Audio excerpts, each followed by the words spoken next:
It says going live. Am I actually live? Can you hear me? Well then, let's see.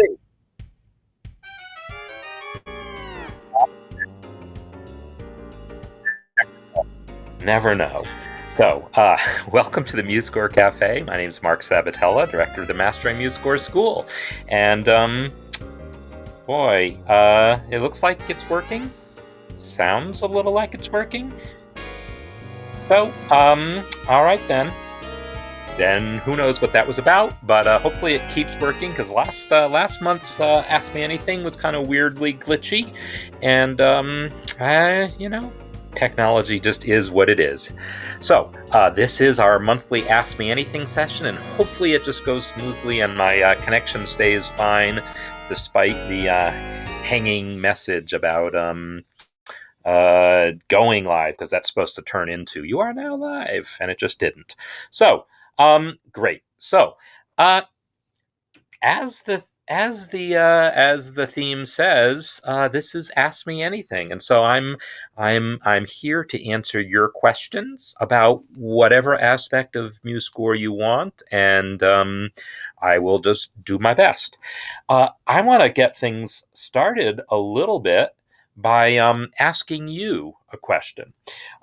Okay, so you've heard me mention, probably, unless this is your first time coming in here, you've heard me mention the fact that I'm developing this new community site, and it's coming along nicely. I want to launch it next week. And I'm still deciding some things about how I'm going to structure this. And I'll give you a little tour in a little bit if we have a moment. But I'm curious, for those of you who are here watching live, I count 17. Well, I don't count 17. YouTube tells me there's 17 of you right now. How did you get here is the question. Did you bookmark the page, the generic page for my live channel, or are you clicking the link in the email I sent, or what are you actually doing to get here? I'm actually going to be providing another, hopefully an easier way in there, but I'm curious, because one of the things I'm trying to accomplish in this community is centralizing things a little bit to make it easier to find all the different things that have to do with the MuseScore Cafe, the Music Masterclass, my online courses, and so forth. So I'm trying to centralize things a little bit. And so I'm just sort of curious, make sure I'm not leaving things out. So that's a question for you. Meanwhile, I want your questions for me on anything. So YouTube reminder. Yes, if you've subscribed to me on YouTube, you'll get a reminder that way. Okay, so Dave, I see a question in here about markings for rest in Tablature.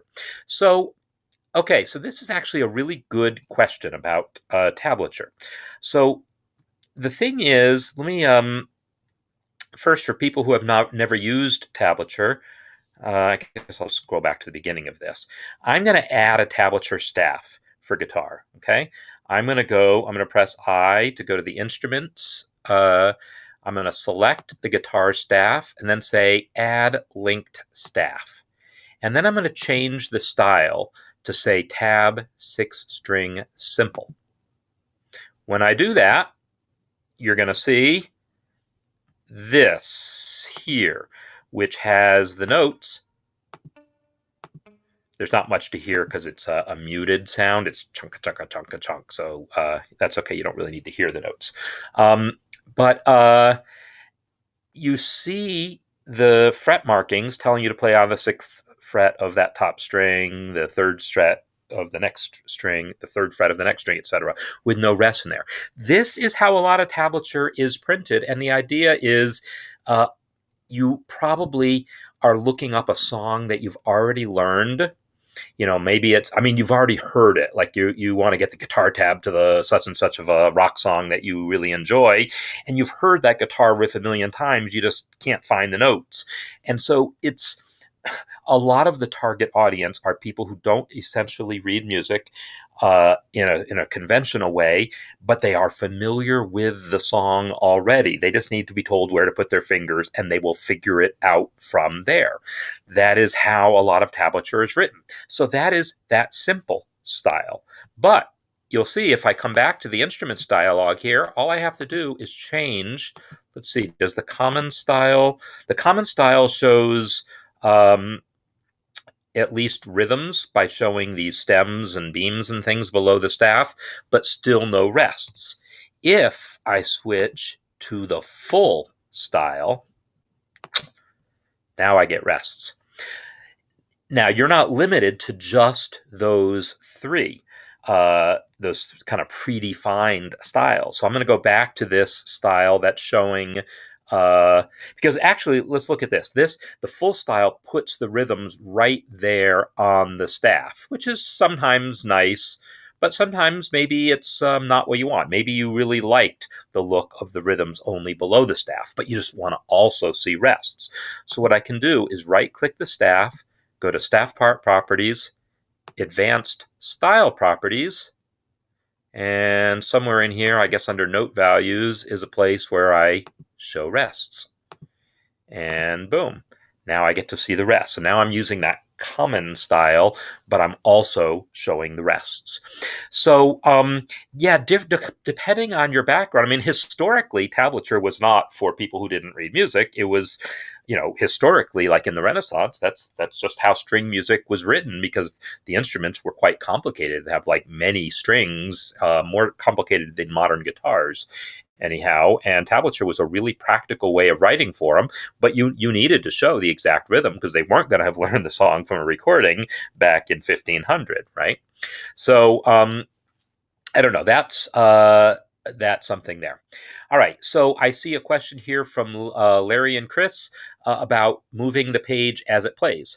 Yes, I know you unclicked something. I can tell you what, right here. This button right here is the pan score automatically button. So this is what's making the score move as I play back. If I turn that off, it's just gonna go. And that can be useful because sometimes you want to be able to focus on some particular area while you're working. So it can be useful to turn it off. So one thing that you should be aware of is there was a bug in older versions of MuseScore where if you turn that off and then closed MuseScore and then restarted it, it would re-enable, it would turn it back on when you restarted MuseScore, but the button would be off. In other words, it was out of sync with the button. The actual panning would be out of sync with the button. And this was a bug that existed for years. It was just fixed a few months ago. But what it means is it's possible you had had that button turned off for a long time and never known it. And then only when the bug was fixed did you finally find out you had actually turned that button off. So there's that. Okay, so I'm happy to see all the answers about where people are clicking, and so I will be checking those out.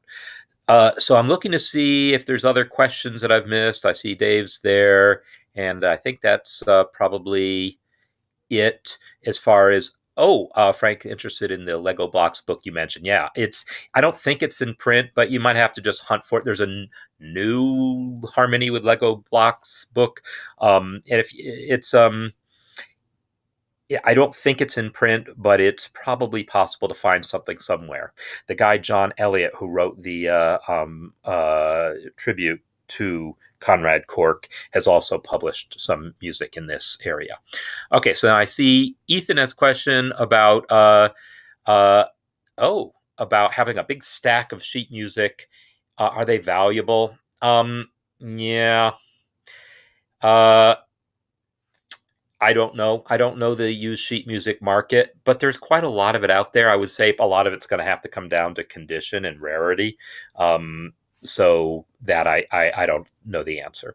Okay, so changing time signatures, add an indication that a note in the first signature, a value in the new signature. Oh, I know what you mean. So let's see. And to be honest, this is something I have to look up every time. Not the how to do it in MuseScore part, but the what the proper way to notate it is. I just never ever remember. But let me show you what I think you're talking about, and then you can tell me. Well, first I got to change the time signature, right? So let's change time signature to 6/8. Now, if I just enter and then maybe some dotted quarters, you want to basically enter a marking. Here, the quarter note has stayed constant, right? We can hear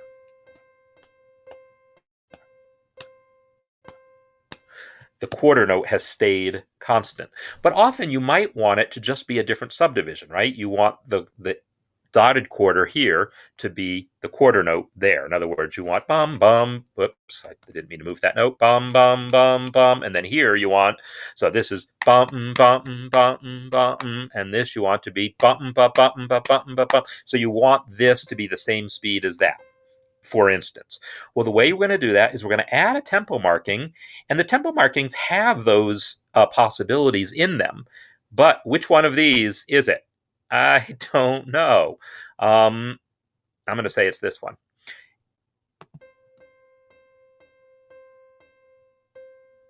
So the thing is, I don't know that this actually works in playback as expected. I actually thought it did. Let me delete that one because it didn't change anything, right? So maybe that's... So I guess this particular marking must not do anything in playback. So you would have to actually tell it to come here, turn off follow text, and just enter the new tempo yourself. So if it was 120 quarter notes per minute, actually now we want it to be 160, 180. I can't do math. I was only a major. There it is, 180. So, but is that the right marking? So hopefully someone here can just tell me the answer. Do you say this? Does this mean new dotted quarter is old quarter, or is it? In other words, when you write these tempo equations, is the old note value on the left, the new one on the right, or vice versa? I have to look it up every single time I want to write one of those. And I have a feeling that anytime even if I did that, the person reading it is probably going to have the same confusion. So, anyhow, that's the answer, is how to get it in there. Now, also, you should know that you're not limited to the markings that are in here. In other words, if I decide I want the dotted quarter to be the eighth note, that's not an option. Dotted eighth is quarter, but yeah, okay. What I can do is just backspace over that, and I'm going to press F2. F2, while you're editing text, brings up the special characters palette. And now I can just click the eighth note, and now it enters an eighth note into that tempo marking. So you can actually enter all sorts of special text into tempo markings, or really anything you want. So there's a good answer, good question there, and an answer. All right, so I see Dallin in a barbershop score trying to place the baritone lyrics in between lead lyrics. Oh, okay. So I think I'm understanding the question. Let's look at an example here. I'm going to go to the choral barbershop because why not? And let's say I've entered some notes into voice 1 that are, and now I go back and in voice 2 enter this. And I want to enter lyrics for both of these separately. What you're going to want to do is you're going to want to get the tenor lyrics above the staff. And I think this is what you're asking about, tenor and lead, right? But whatever. What baritone? Oh, wait a minute. You're trying to get baritone in between underneath the lead. Okay, well that's fine too. Let's worry about that. So here we have this, and let's get. All right. So what should be the case, if I enter some lyrics here, this is lead words.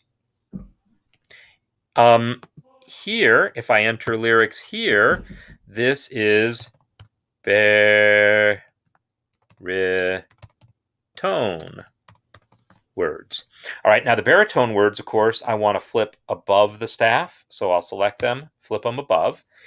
Now, it should be the case that these aren't going to collide. It should always be the case that no matter what you do, they won't collide. Let me add some more measures, keep adding measures until the score gets a little crowded, moves on to the next page.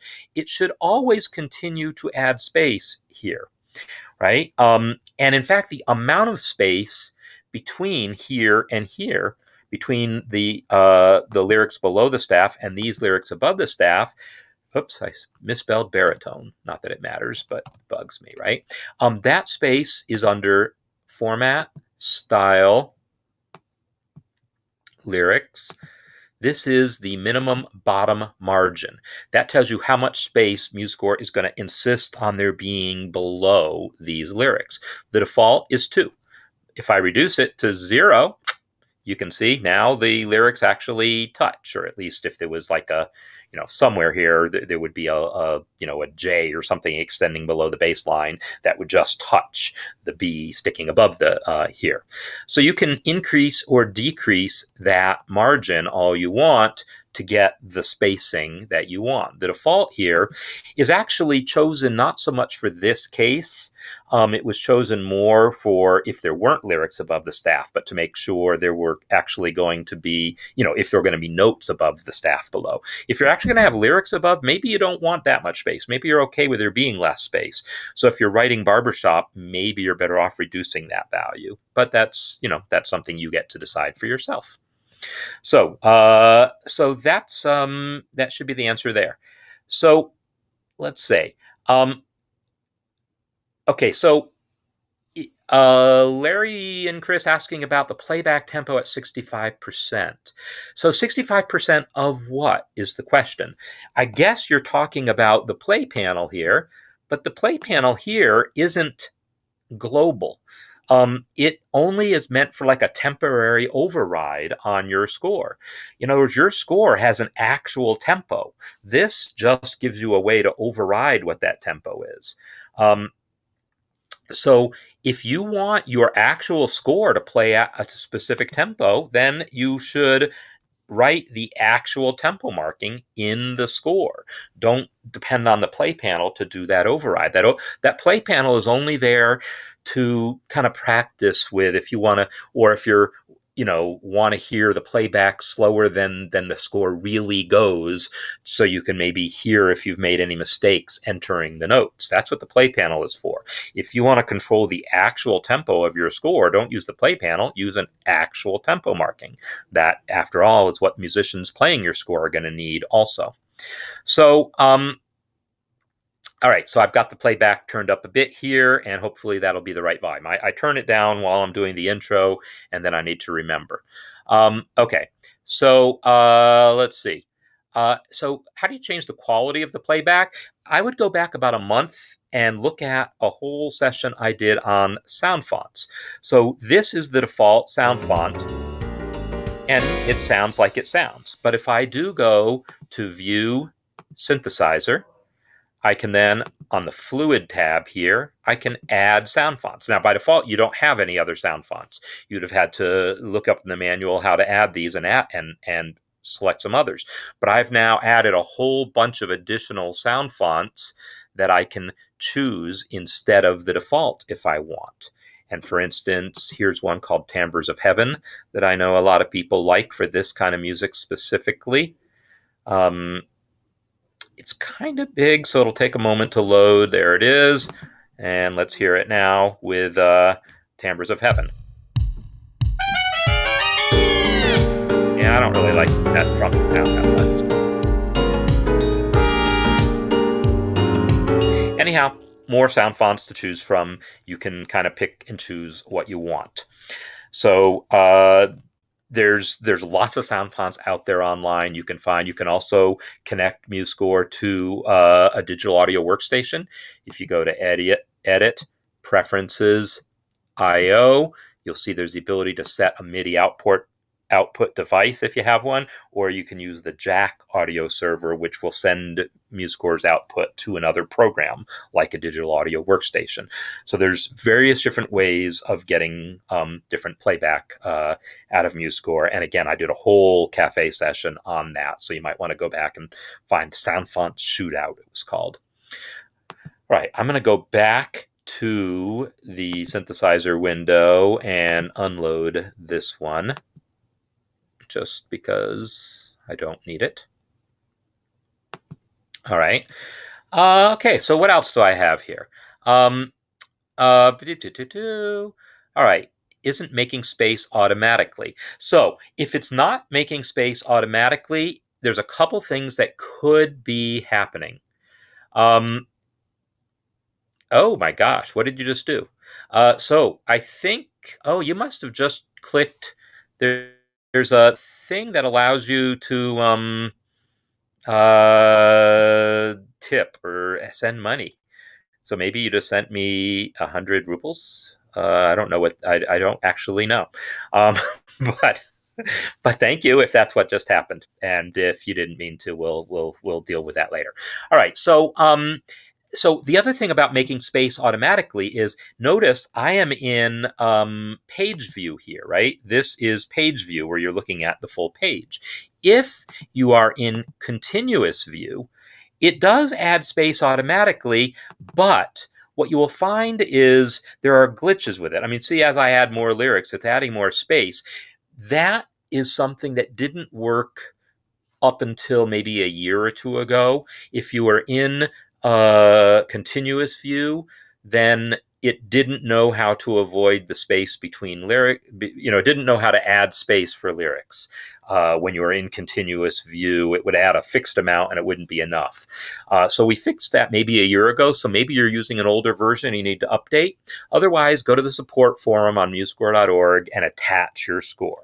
That's always the best thing to do. Go to musescore.org, attach your score, and then we can easily see what else might be going on. Maybe you've tried to disable automatic placement. That'll certainly do it. If I go back to that score, go back to page view, and I'm going to select all these lyrics and turn off automatic placement. And yep, now they collide all over the place, right? So maybe you did that. I don't know. So there's something. Okay. So how do you get back to previous chord symbol in chord symbol entry? Nice. If I go to enter C, I press space, goes on, and I can enter a D, an E, a D, etc. Shift space moves backwards. Similarly, tab moves a whole measure. Shift tab, whoops, that wasn't shift tab, that was shift space. Shift tab moves backwards a whole measure. There's also other shortcuts like space will not just go to the next note, but it'll also go to the next beat, so that you can enter, C, D, E, F. I can enter 4 chords in a measure, even if there's not any notes there. You can also, but if there had been eighth notes there, like if I had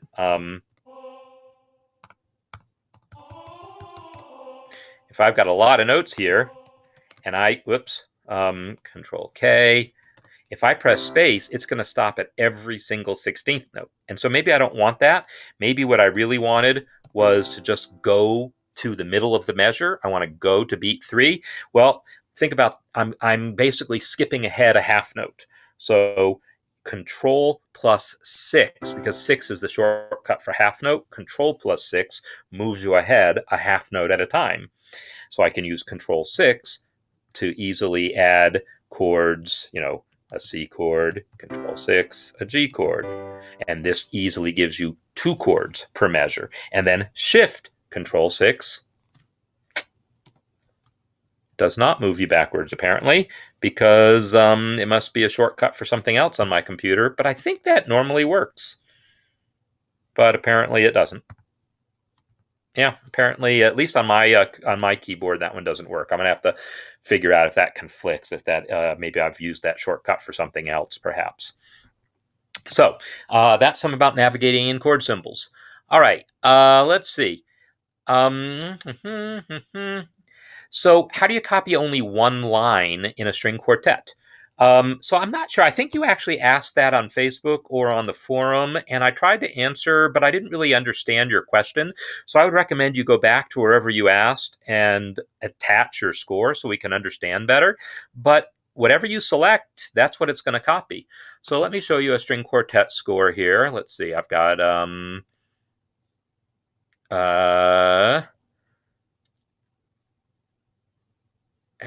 where is that one?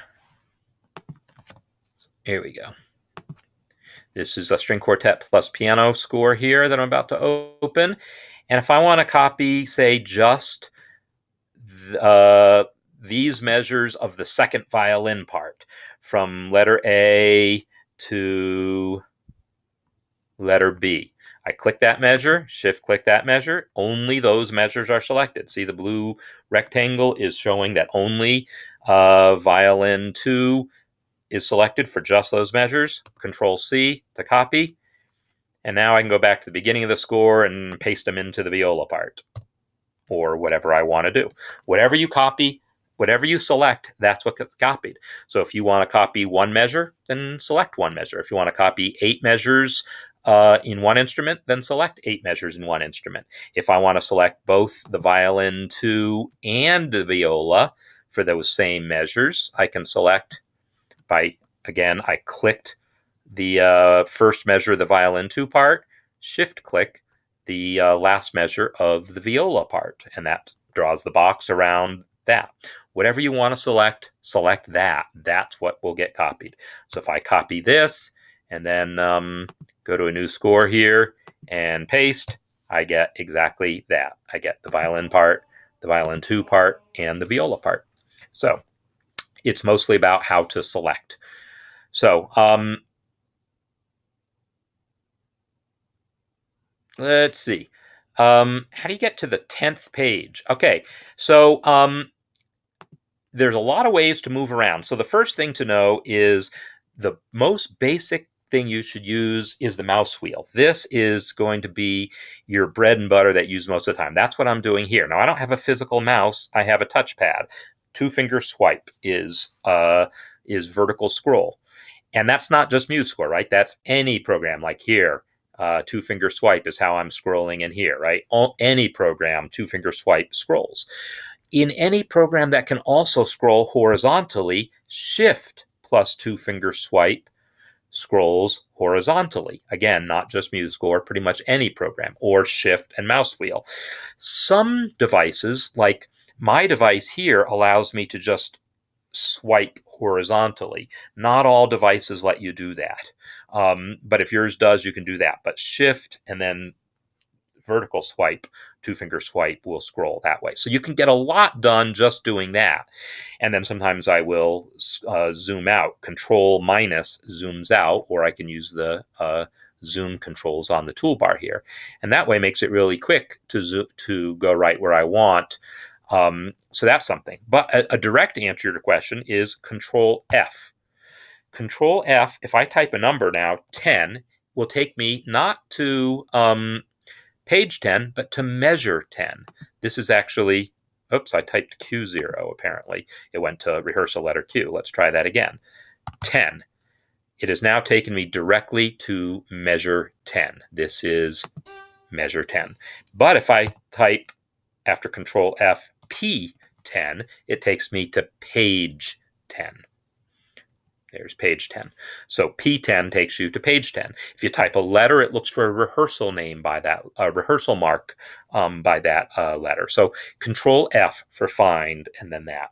That plus scrolling with the mouse wheel or 2-finger swipe is the main ways that you navigate. Now, if you've got a huge screen and don't mind giving up some space, you can also open either the navigator, which is this down here, and this lets you move around also. To me, my screen isn't big enough to ever want to see this. This is just I don't find that useful because this isn't big enough for me to see what that music is, so I wouldn't know what page to go to unless I know I want page 13, and then find gets me there quickly. What is useful, though, is instead of the navigator, if I instead, let me turn off the navigator for a second. If I instead use the timeline, now I can search by some things that are actually useful, like where are my repeat signs? Like, where was that repeat section? Oh, I just got to find where, oh, this doesn't have repeats. These aren't even repeats because I want the MuseScore Café. MuseScore Café is where I can jump to. There's the repeated section, right? So it's showing me things that are actually musically useful in ways. Or let me go back to that piano quintet one. If I scroll here, actually, I actually have to expand this to make it bigger, but it's worth it in the cases where it is, basically. I can look for things like where do the strings drop out. I can see here the strings are playing, and then, or no, it's the other way around. Here they've dropped out, here they're playing. It's the lighter colored ones, they've dropped out. The darker colored ones are where they're playing. So you can get kind of a good overview of a complex score and go directly to places of interest pretty nicely with the timeline there. So that's a feature that I use occasionally if I'm moving around in big scores. The navigator can be useful too, if you've got a big enough screen that it doesn't take up so much room. The timeline takes up a lot of room but provides a lot of value. But the navigator, if I make it that small, the only thing it's showing me is page numbers, and the music itself wasn't big enough to be useful. Now, if I bring up that timeline again, the navigator again, and make it bigger, then it starts to show me some useful stuff, right? Now I can see, oh, look, the strings are resting here.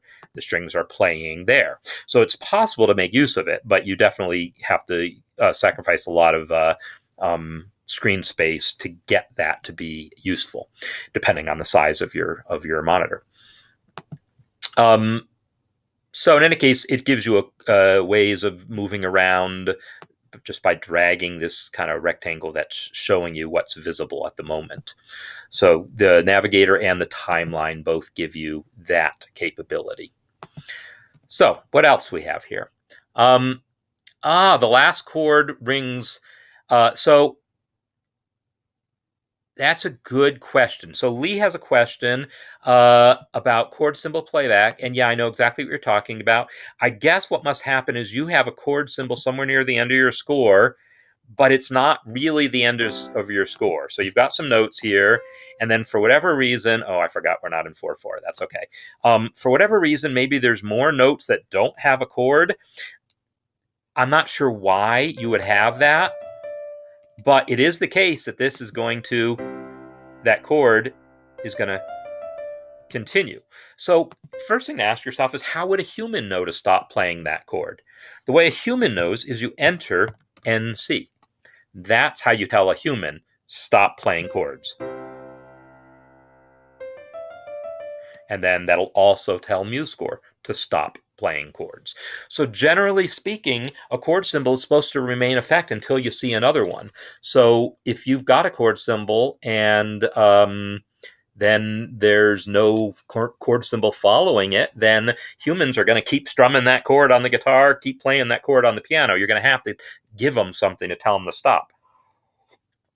Now, there's situations where maybe a staff only is used for part of a score, and then you're not using that staff later, and so the staff disappears, and you're thinking, well, I don't need to show the NC. Maybe that's the case, because maybe that instrument is resting or something. That could be the case. There could be some special, unusual cases where you don't want the NC, or you don't need the NC, so you've got a couple options. One is put it there and hide it, right? That'll do the trick. Another might be, let me undo that change. Another would be to go to the inspector, and there's a spot here where it controls the duration. The default is until next chord symbol, but if you say until measure end, now it'll stop right there, right at the end of the measure. So there is another way of doing it. Yeah, depending on the specifics of your score, that might be the best way. There might be other ways. So what you might want to do is, again, go to the forum, go to the support forum, attach your actual score, and then we can give you the best advice for that specific score. So, navigator. So, okay. So I'll have a contest for you here. I'll bring up the navigator. Let's say I want to go to page, how many pages are in this thing? See, I don't even know how many pages there are. There are 16 pages. You make the navigator big enough to be useful. All right, let's use the navigator to go to page 16. You do that. Meanwhile, I'm going to go Control F, page 16. All right, I'm there. That wasn't slower than using the navigator. If your score is short enough that you can fit the entire navigator on screen at once, then it can be as fast. But then those are the situations, if your score is small enough that the whole navigator fits on screen at once, those typically are the situations where you don't really need the help of the navigator. Anyhow, I'm not trying to say it has no use, but I am saying if you're only finding that as the way to do things, you're probably missing out on things that are more efficient 90% of the time. So I'm always recommending people explore the things that will allow them to be efficient. And find is incredibly efficient. Scrolling is incredibly efficient. And so there's a number of things that are incredibly efficient that a lot of people don't know about. And so I'm always going to recommend people do that. Now, if you know about those things and you have a really specific situation with your particular score, your particular monitor, your particular environment that makes in one specific situation the navigator makes sense, great. It exists for a reason. But I am saying there are more efficient solutions most of the time for navigation. Okay, so let's see.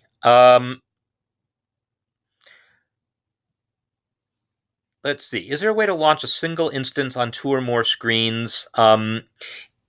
You can't have separate windows on separate screens that I know of, but you can send MuseScore to a different screen, and I think you can make dialogues appear on one screen or another. But to be honest, I've used multiple screens seldom enough that they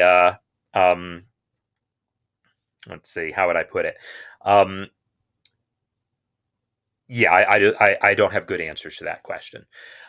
So yeah, I don't mean to harp on the navigator thing, but I will just say I work on large scores a lot, and I find the timeline way more convenient, way more efficient, because then I can really visualize what's going on and see where did those trombones come in, and see things. So it's the timeline can show you amazing amounts of information. I don't use it much either. But when I have a score that's so big and complex that I feel like I need a visual aid, I personally find the timeline is better aid.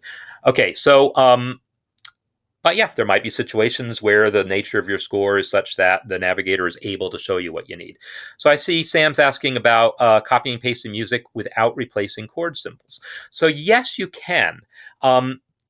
There's a couple different things to know about copy and paste as it relates to chord symbols. So let me let me get rid of that time signature change because it's bugging me. Let me put in some chord symbols here.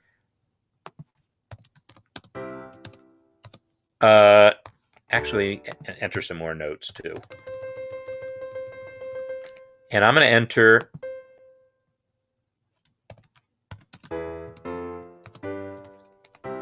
okay, so I've got some chord symbols. If I now copy this measure to the second measure, what happens is, well, check it out. The original measure has D, E, F, G. Oops, I copied instead of pasted. So I copy this measure. If I come over here and paste, what happened is the C overwrote the D, but the E, F, and G remained. It took a while to come up with that behavior. You might look at it now and go, why would anyone want that? Well, it turns out there are reasons why you might want that when these are like alternate chord progressions and things. So so that behavior was like sort of refined over the years based on user input.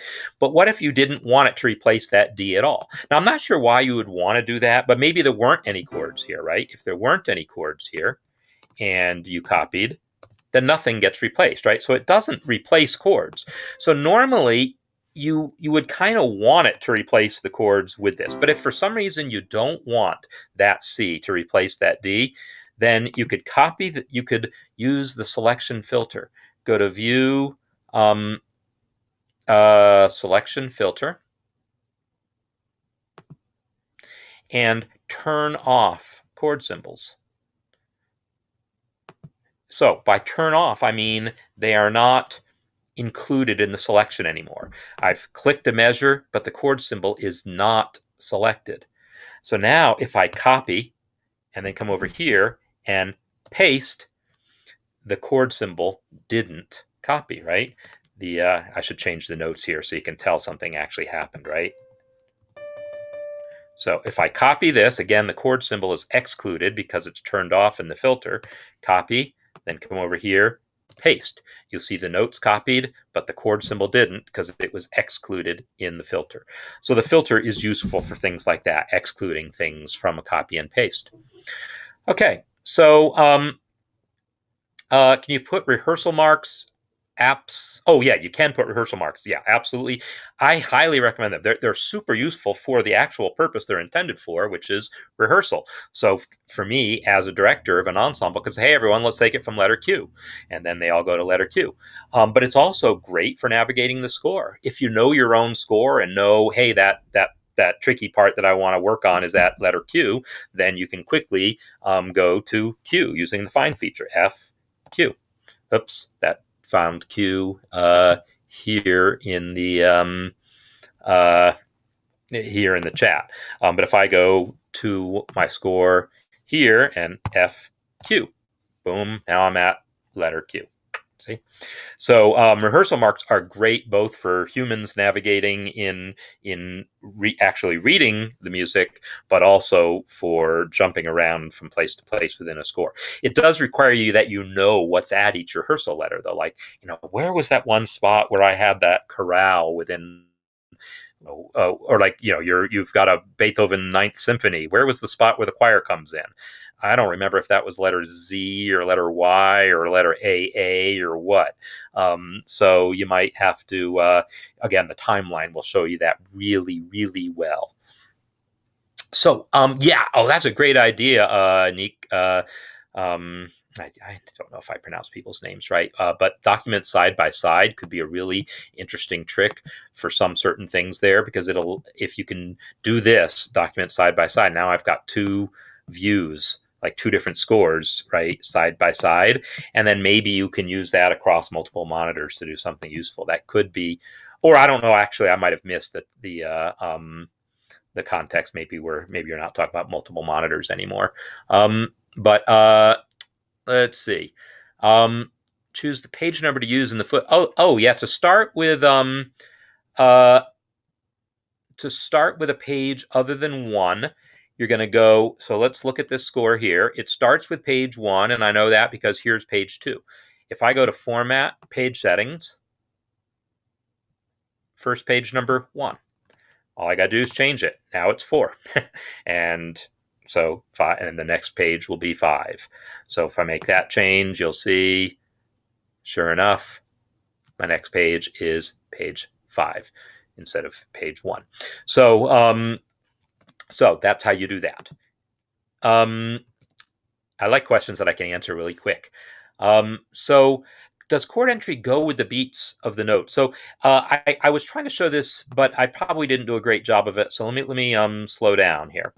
I'm going to enter in here a whole note, and then a couple half notes, and then 4 quarter notes, and then some 16th notes, because who needs 8th notes? All right. If I press C and press space, it's going to go either to the next note or the next beat, whichever comes first. So D, E, F.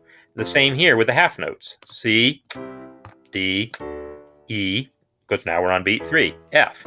If I go here, C, D, E, F, goes a note or a beat at a time. The space always goes a note or a beat at a time. So often that's fine. But if you've got a lot of 16th notes, that could be a little bit of a drag, because now I press space and it's going to the next 16th. And I know I'm not changing chord every 16th. So we actually have another special shortcut, semicolon, that ignores the notes and only goes by beat. So now I can go D, semicolon, E, semicolon, F. So And that does work with shift. Shift semicolon goes backwards a beat at a time. Tab goes a measure at a time, so it skips all the interim things. So anyhow, those are some of the shortcuts. And if you look at the handbook under chord symbols, it'll show you there's some other ones also. Yeah,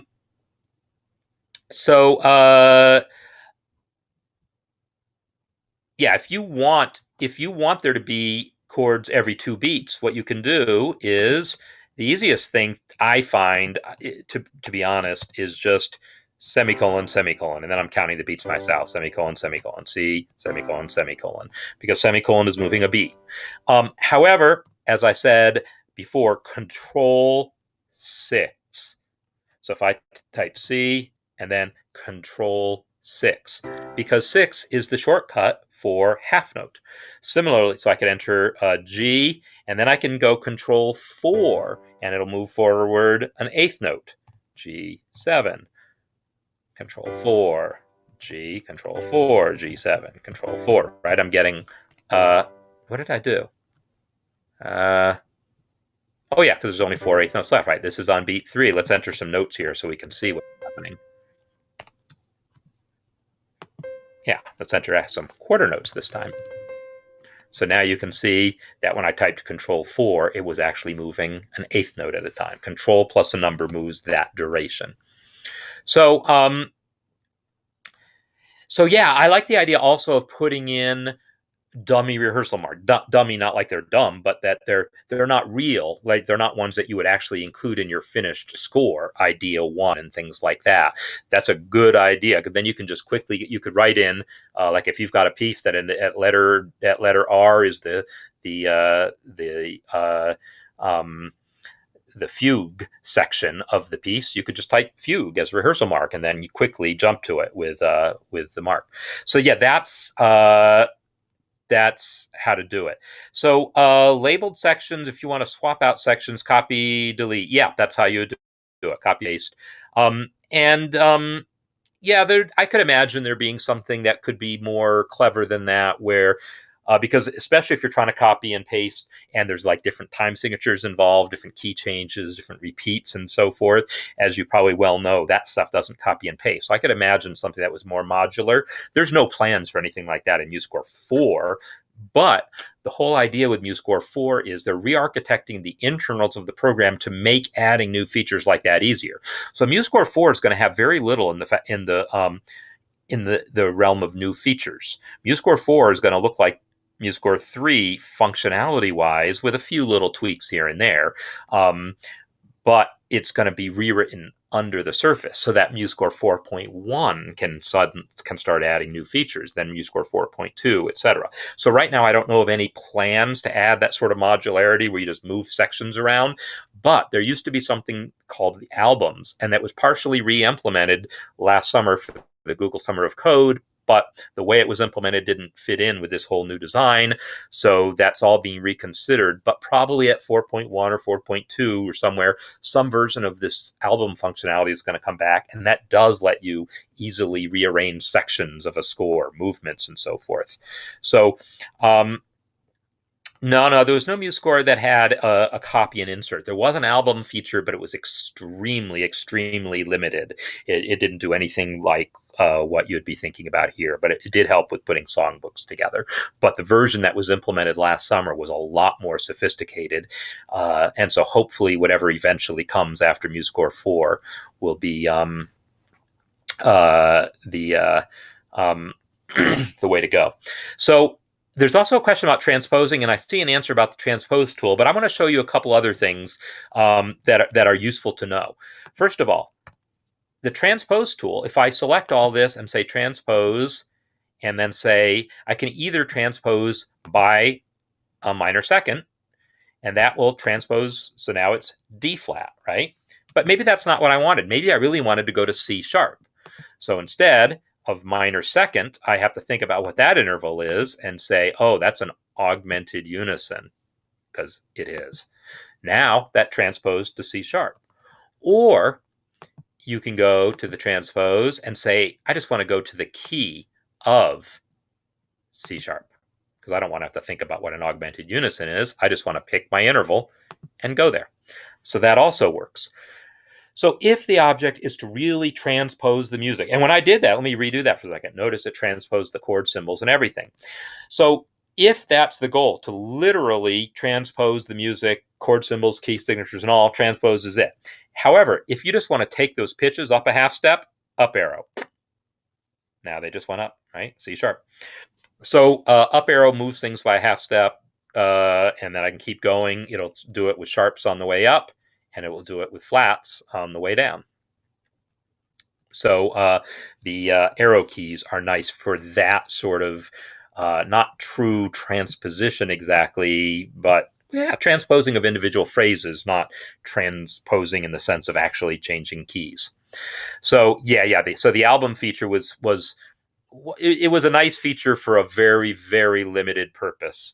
And so, it did not allow for the general purpose rearranging of sections of a tune that might have like different of a large scale composition that have different instruments and different things to them. The way the new features will eventually happen. So let's see. Add accidentals in the middle of note entry. All right. So there's two schools of thought on this.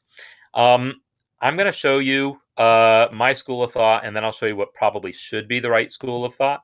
The way I enter note accidentals is the way I've always done it, with the arrow keys again. So C, if I want a C sharp, I'll type another C and then up arrow. Now I've got a C sharp. If I type another C, I got a C sharp. Down arrow. Now I've got a C flat, right? D, D sharp. E, up arrow. Oh, it didn't give me E sharp, right? It gave me F, because it tries to be clever and not give you things that really kind of, if there's some, if hitting the up arrow would have given you something in the key, since F is in the key, it's not going to give me an E sharp. It's not that it'll never give me an E sharp. If I actually was in the key, let me actually change keys here. If I was actually in a key that had sharps in it, and now I type an E and hit up arrow, it will give me an E sharp. It just didn't in the key of C, because it knows F is in the key. So in note entry, if I had entered an E and then up arrow, I would have said, oh, it spelled it wrong. I now press J. J respells that note. And first it tries it as a double flat, which of course that's not what I want. J again, this time it spells it E sharp. That's what I wanted. That's how I do it. I am not claiming that's the best way. That's just what is ingrained in me as the way to do things. What there is instead is the shortcuts, or the on the toolbar. You can just enter. These work just like the duration keys, in that you select one of these first, then enter the note. So sharp, now G, and I got a G sharp. Natural, G, and now I have a G natural, etc. So the toolbar buttons allow you to do that. Now, there are shortcuts that I have defined for these. They weren't there by default. I had to define them, and I can never remember what they are. The problem is the ones I would want to use are all like already used for other things, and I can just never wrap my brain around really using these shortcuts. And I should.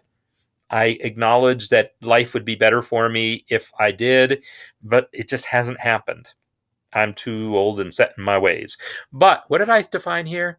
It's like Control Alt Sharp, Control Alt plus? Really? Control Alt plus? That makes no sense. Control Alt Shift B.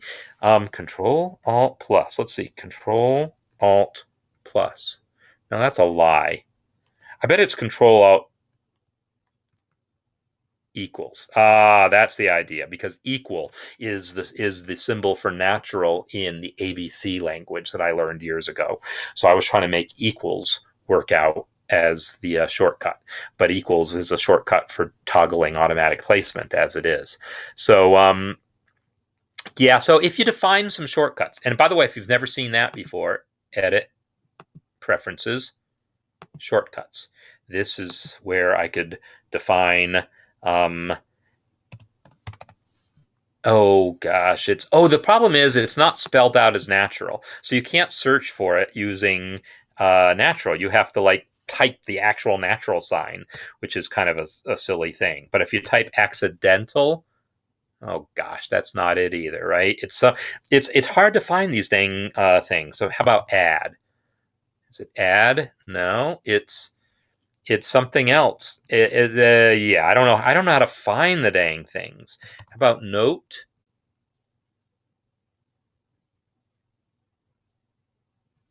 Note input. There it is.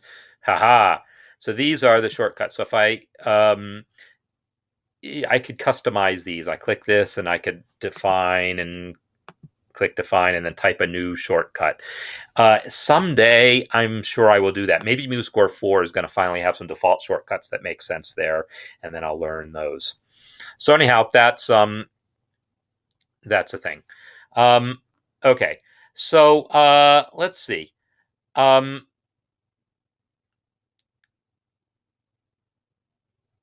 All right, so other people are having no problems with the stream because yeah, as far as I know, things look fine on my phone too. All right, so it looks like we're kind of coming to a lull in things, but I want to show you just because I can. I'm going to show you the what exists so far for the community site and let you kick the tires a little bit if you want. So I'm going to post the link. Yeah, so those are the same shortcuts for courtesy accidentals. The nice thing about those things are those all work whether they're needed or not. So like if I enter here a C sharp, this is supposed to be a C natural. So I can either use the natural on the toolbar to enter that, or I can use the shortcut, which I just decided was Control, Alt, Shift, equals. So the same shortcuts that work in node entry can be used to enter as a courtesy. So if this is a C sharp and then I want this to be C again, I have to remember to do it first. That's the other thing I have to remember. Natural C. So yeah, those same shortcuts work. So in any case, I just posted in the link to where the community is. So feel free to go check that out while I answer these next couple of questions, and then I'll come back. So yeah, I don't have F11. So by the way, if the other F keys don't work, remember that a lot of keyboards require you to use an FN key or some specially marked key in order to access the function keys. But I've only got 10 function keys. I don't have an F11. So in fact, just this morning, I customized my play panel shortcut. So I went to Edit Preferences. I typed play in here, and I made mine be Control F10 because F10 is the mixer, Control F10 is play panel. So yeah, I just went here, I selected that shortcut, and then went to define, and then just clicked Control F10, and then it showed up there. So if I type Control F4, F3, I have to click in here first. Some combinations, see, the problem is some combinations your operating system has reserved for other purposes. And so it might be trapped by your operating system and saying, no, you can't use that because we use it for, logging out of the system or whatever other crazy thing they're using it for. So it could be you just can't customize it. You can't use F11. That could be, but you can always customize it this way. So then I saw a question about will the interface keep up as far as the shortcuts that show in the menu? Yes. If you replace, like I kept F11 as a shortcut for play panel. I clicked the add button instead of the replace button. So either F11 if I had it, or Control F10 would work. But for other shortcuts, I've actually replaced the existing one because the existing one didn't work, like zooming in. Well, no, that one I didn't replace either. But if you replace it, then it will show here in the menus. And I assume that's what you mean by the interface keeping up, because that's the only place the interface shows it.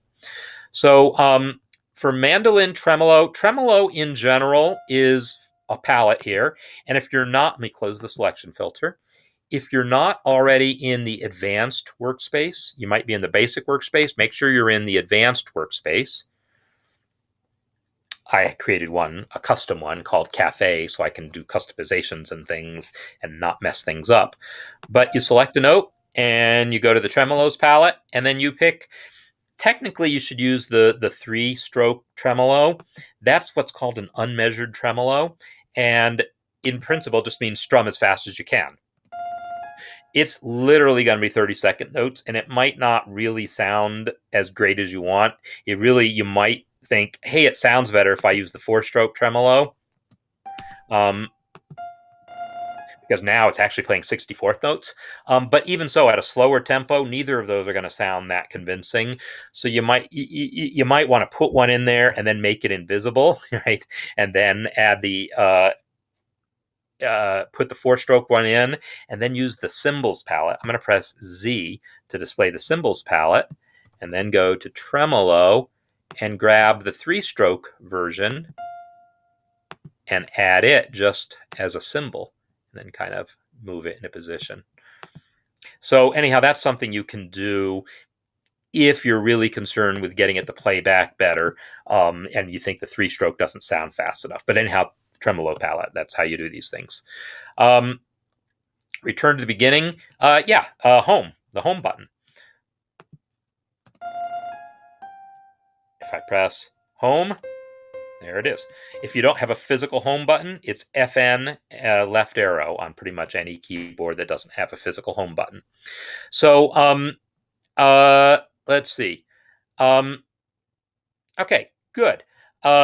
So also the home button here, the rewind button, right? The rewind button there on the toolbar does the same thing, or the same button in the play panel, although I think my face is covering it. So in any case, I just gave you the link to the community site. Feel free, if you already have, and let me go back there for a second, because I do want to show that off before I leave here. Here's what it looks like when you're logged in.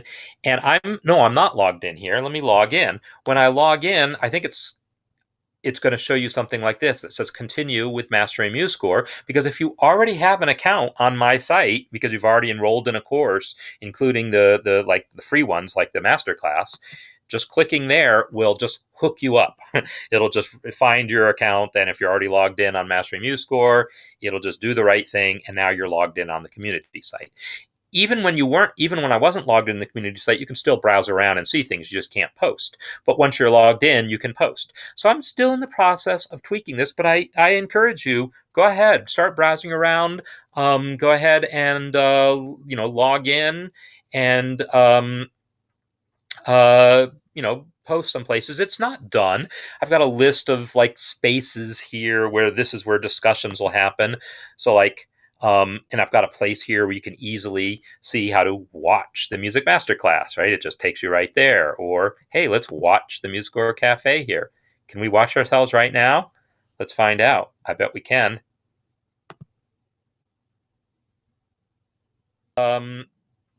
There it is. Yep. So we're watching ourselves right there.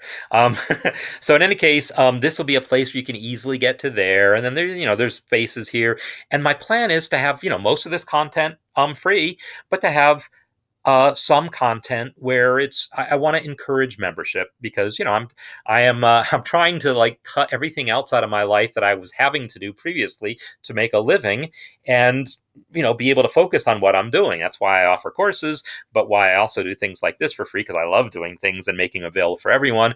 And so I want to encourage there to be this, people who want to join and become monthly members, to have a special area where I can give you extra attention. And so I'm going to, create areas for that, incentive for that. To be honest, I don't know exactly what that looks like. That's something I'm going to figure out.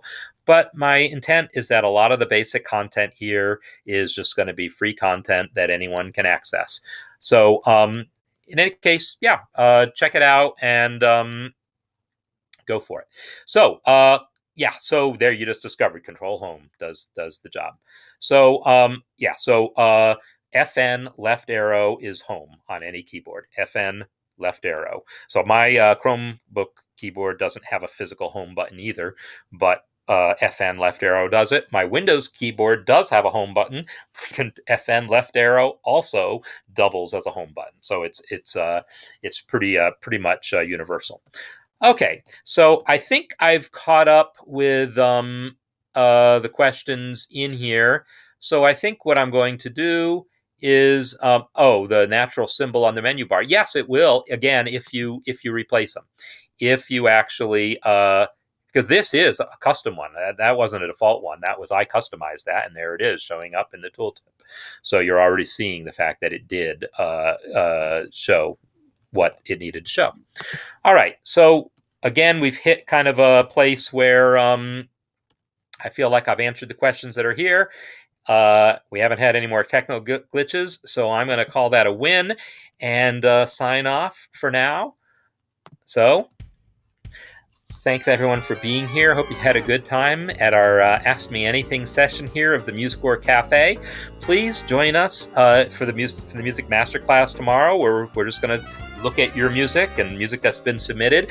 That's the thing that I really hope to tie to the community, because I want that to be a place where people can more easily post their music in a sort of centralized place and not have to worry about having a separate account on MuseScore.com and posting to a group there, and all the separate stuff that has to happen. You'll either be able to upload directly to the community, or if you do have a MuseScore.com's account, upload and then just paste a link, then all the discussions can be there and we can really interact more. That's what I want. I want the music masterclass to have more interaction. So in any case, I posted the link to the site. Check it out. Log in if you want. I'm going to officially, throw the doors open and send out a real notification probably in the next week. Next week's MuseScore Cafe, 3-year anniversary of me doing these things. So that's why I kind of want to get the community open and really kind of have a celebration. So thanks again, everyone, for being here. And I will see you all next time. Okay, goodbye. Go live. Look at that. It thinks I'm not live. Isn't that weird? All right, I will stop it a different way then. Yeah, it doesn't realize I ever went live, so that original glitch is still with us, but no worries.